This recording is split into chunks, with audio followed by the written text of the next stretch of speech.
Eto sir, sa may employee attendance po, para ma-set po yung ano. Yan.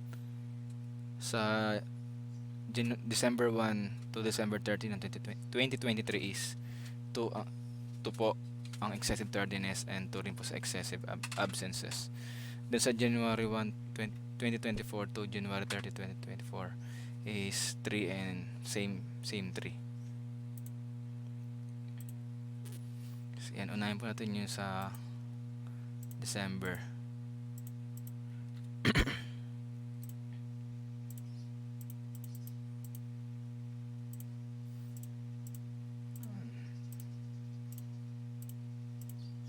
And 2. Parehas 2 yan, pati sa absences 2. 15. Ibig sabihin wala na pong ano. Sa 2, puro 2 pataas yan lang po yung natira. Yan dito naman, ito marami. 20.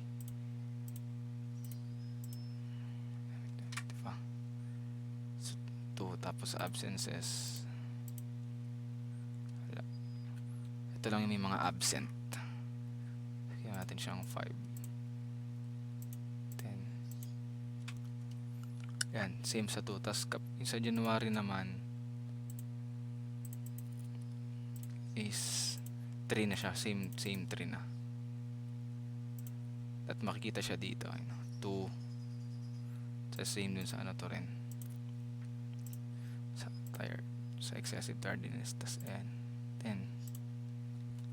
Ito lang ginawa ko January sa data, ayan. 3 pataas. Tapos sa absences din. Ayan, ayan po, 3 pataas. Tsaka try po natin baguhin yun sa ano, attendance sa January.